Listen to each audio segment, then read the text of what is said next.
Sehingga Alkitab mencatat beberapa kali Daud harus bersembunyi dari kejaran-kejaran musuh yang ada.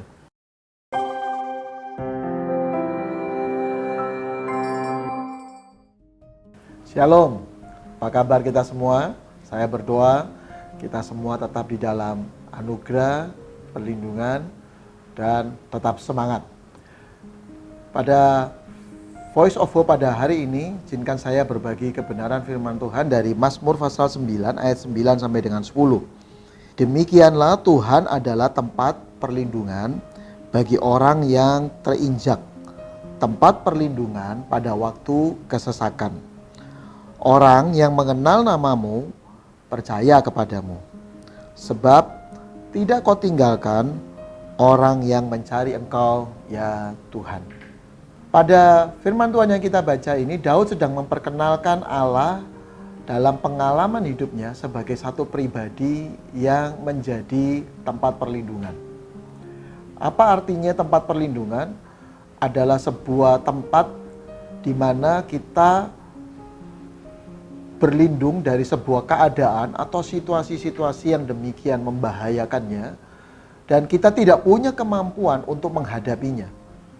Makanya tidak ada pilihan lain kecuali harus bersembunyi atau berlindung. Nah, kalau itu mungkin yang bicara kita, maka ini adalah sesuatu yang nampaknya biasa saja. Tetapi bagi Daud adalah seorang yang sangat pemberani. Dia nyaris tidak punya rasa takut terhadap musuh. Setiap musuh dia hadapi. Bahkan dia dikenal juga sebagai anak muda yang ahli berperang, ahli berstrategi, dan memenangkan banyak pertempuran yang ada. Tetapi meskipun Daud punya seluruh kehebatan demikian, ada titik-titik, ada situasi-situasi di mana dia merasa juga tidak berdaya. Daud juga pernah merasa ada dalam satu situasi di mana dia dikejar-kejar, bahkan dikejar-kejar oleh raja yang dia sangat hormati dan dia sangat bela selama bertahun-tahun, yaitu Raja Saul. Dan di dalam saat dia dikejar-kejar demikian, secara mental Daud juga punya titik-titik kelemahan dan punya titik ketidakberdayaan. Sehingga Alkitab mencatat beberapa kali Daud harus bersembunyi dari kejaran-kejaran musuh yang ada. Berapa banyak dalam hidup kita berusaha berjuang untuk menghadapi semua tantangan-tantangan yang ada. Tetapi kadang-kadang di satu titik tertentu pun kita bisa merasa bahwa memang kita tidak mampu. Kita tidak bisa hadapi seluruh pertempurannya atau seluruh situasinya pada saat ini.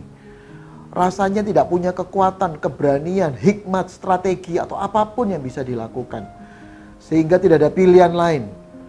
Karena situasinya tetap tidak mudah, maka satu-satunya pilihan kemungkinan hanyalah bersembunyi dari tekanan yang begitu hebat. Tapi mari kita dengar firman Tuhan. Sebuah kabar baik pada hari ini. Bahwa kadang-kadang bahkan di saat kita tidak mampu sekalipun, kita mempunyai Allah yang menjadi sandaran kita, tempat persembunyian kita. Ketika kita gagal, ketika kita tidak mampu, ketika kita merasa tantangan yang ada kadang-kadang terlalu berat dan kita tidak bisa menghadapinya, seperti Daud, dia datang kepada Tuhan. Dia tidak lakukan apapun kecuali menjadikan Tuhan sebagai tempat persembunyiannya. Sampai waktu yang dirasa cukup aman untuk dia keluar dan kembali melakukan peran-peran yang ada. Sekali lagi, mungkin ada titik-titik di mana kita bisa merasa diri kita tidak mampu. Jangan khawatir. Kita masih punya Allah sebagai tempat perlindungan kita.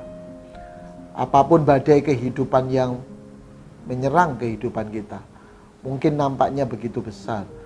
Daud bahkan juga kadang berkata, musuhku terlalu besar bagiku. Tetapi Allah, engkaulah benteng perlindungan, tempat persembunyianku. Jadi, mari jadikan Tuhan sebagai tempat perlindungan kita. Mari jadikan Tuhan sebagai tempat persembunyian kita. Justru ketika kita merasa bahwa diri kita tidak punya kemampuan apapun. kecuali bersembunyi di dalam pribadinya. Selamat menjadikan Tuhan perlindungan kita. Tuhan Yesus memberkati.